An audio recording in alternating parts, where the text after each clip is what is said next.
Voltamos a apresentar Programa Consciência Livre, com Magda Carvalho.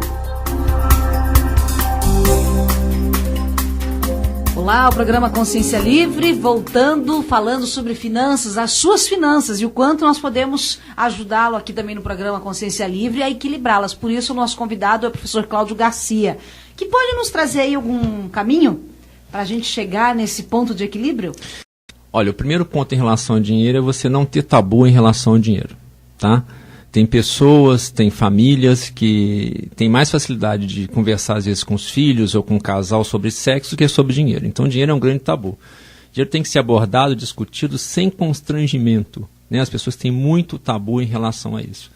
O segundo aspecto é que, sendo isso uma necessidade, algo que você tem que desenvolver, você tem que estudar sobre isso. Né? Você tem que ler sobre isso, você tem que se informar, você tem que ver como que é a dinâmica. As pessoas às vezes gostam de criticar muito a questão, nossa, o capitalismo selvagem. É selvagem mesmo. Né? Precisa ser aprimorado, precisa ser melhorado, tem que melhorar a ética das relações financeiras, mas você tem que saber como ele funciona.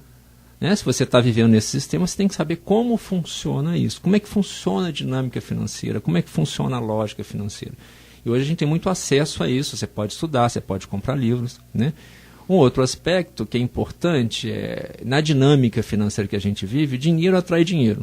Então, para você começar qualquer processo de fazer um pé de meia ou fazer uma reserva financeira, você tem que ter dinheiro, você tem que ter a semente. Ninguém planta uma bela plantação de soja se não tiver uma sementinha. Isso se consegue como? Com poupança. O que é a poupança? É você gastar menos do que você ganha. Ah, mas eu ganho tão pouco, então ganha mais. Né?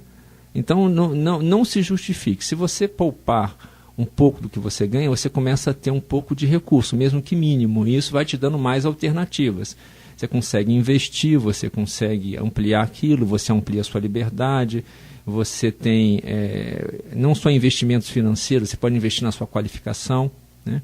Agora, é importante, o que a gente vê na dinâmica financeira para a pessoa que está se preparando, a gente chama fase preparatória da vida. O investimento que dá maior retorno financeiro é a educação. Não estamos falando aí, sem dúvida, a capacidade de juízo crítico, de intelectualidade. Agora, financeiramente, o retorno em educação é o que melhor dá. Então, para o jovem, a pessoa que está se preparando, que está se formando, invista em educação. Existem estudos correlacionando renda e faixa de educação, que a cada ano de estudo, você consegue aumentar a sua renda potencial em 15%. Então, é o melhor investimento. Porque você vai angariar os talentos necessários, a formação necessária para conseguir obter renda. E depois se preocupar com isso. As pessoas ficam, às vezes, muito constrangidas em falar em dinheiro, em falar em investimento. Né? No Brasil, as pessoas gostam de, quando se encontram, elas gostam de falar o quanto ganham pouco. Né?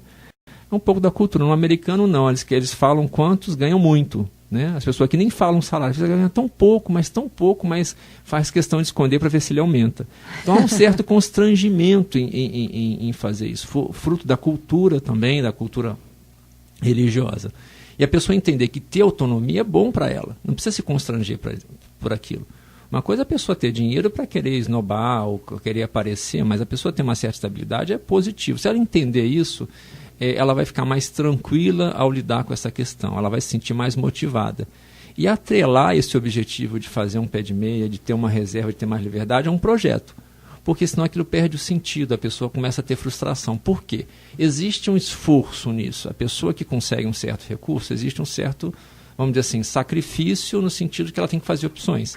Economizar é deixar para gastar amanhã o que você podia gastar hoje, né? Então as pessoas, às vezes, quando são muito imediatistas, querem o prazer e o benefício agora. Amanhã elas deixam para amanhã. Então a pessoa tem que saber muito bem o que ela quer para saber se vale a pena. Então o que vai motivar ela, vamos dizer, a economizar ou lidar com aquilo é, vamos dizer, o prêmio. Olha, eu estou fazendo essa economia, eu estou trabalhando um pouco mais nessa fase da vida, porque lá na frente eu vou ter recurso que vai me dar mais liberdade, eu vou poder fazer isso, eu vou poder fazer aquilo. Agora, se ela não sabe o que ela vai fazer, ela se sente desmotivada. O sonho é salutar? Sonhar é importante? Não, sonhar não é importante. Importante é ter projeto. Porque sonho é um diferente. Pouco de fantasia. O sonho, a pessoa, ela fica na torcida, né? Eu acho que a pessoa tem que ter projeto. Eu acho que a pessoa que tem objetivo e se prepara para aquilo que ela chama de sonho é alcançável. né? O sonho fica na linha do devaneio, da fantasia, da expectativa. Acho que você tem que, quando a gente fala sonhar grande, é melhor, em vez de falar sonhar grande, é pensar grande. Então a pessoa não deve sonhar grande, ela deve pensar grande, ela deve almejar alcançar níveis cada vez mais desafiadores para ela, mas em algo que ela planeja. A pessoa que sonha só sonha. A pessoa que planeja, ela tem um objetivo e fala, como eu vou chegar lá? Como eu vou fazer aquilo? E ela vai andando de trás para frente. Se eu tenho um objetivo para conquistar daqui a 10 anos, o que eu tenho que fazer hoje, fazer agora? A pessoa que sonha, ela espera que daqui a 10 anos a coisa se materialize como fosse por mágica. E não existe mágica. Existe trabalho, existe esforço.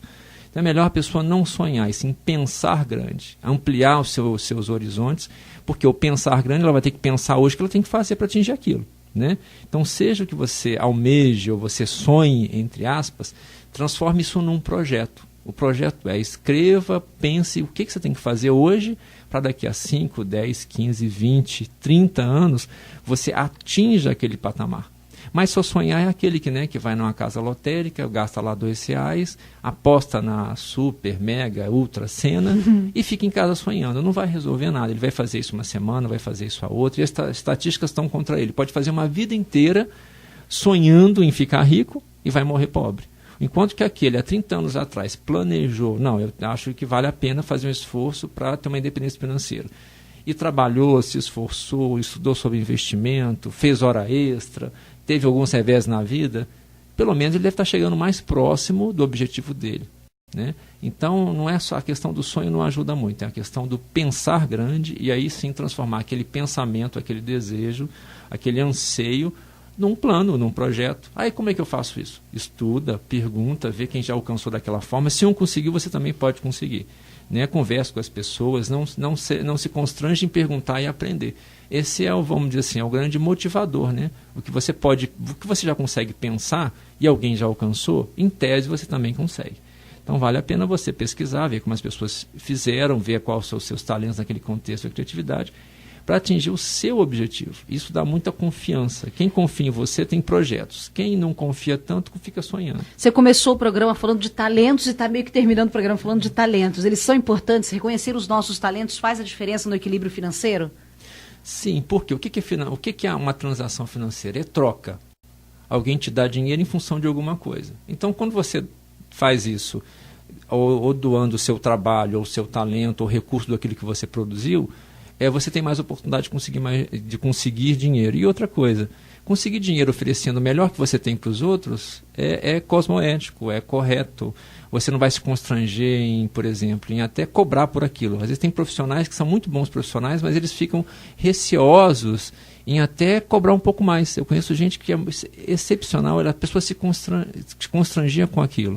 Aí eu pensei, mas vem cá, você não está oferecendo o melhor que você tem? A pessoa não está tendo um benefício? Você acha que o benefício que ela está recebendo é maior ou menor ou é igual do que ela está pagando? Não, eu estou dando muito mais do que estou recebendo. Então o que há de errado nisso? As pessoas, quando se valorizam, elas têm que valorizar, ter noção do que elas estão dando para outra pessoa. Se você está dando mais do que está recebendo, né, você não tem nenhum problema ético, cosmoético em relação àquilo. Então, você está lúcido para o seu talento, vai permitir até que você, como profissional, se valorize, consiga cobrar mais caro, mas cobrar mais caro não porque você está lesando as outras pessoas, porque realmente você está oferecendo muito para essas pessoas. Valorizando o que você tem, o seu talento principalmente. Quero agradecer a sua presença, Cláudio, e mais uma vez, volte, converse conosco, a gente tem muito o que dizer para que as consciências realmente sejam livres. Ok, a gente agradece, você que está em casa, pense nisso, reflita sobre isso. Pensa quais são os seus sonhos e transforme-os em projetos. E corra atrás, né? Pesquise, batalhe, analise, veja aquilo que é importante para você, que com certeza você tendo uma visão mais equilibrada, mais racional, valorizando isso, você vai conseguir avançar muito nesse projeto. Ok, então próximo encontro, hein? Você também, um próximo encontro, sempre com muita informação aqui no programa Consciência Livre. Eu te espero. Programa Consciência Livre é uma produção de Comunicons.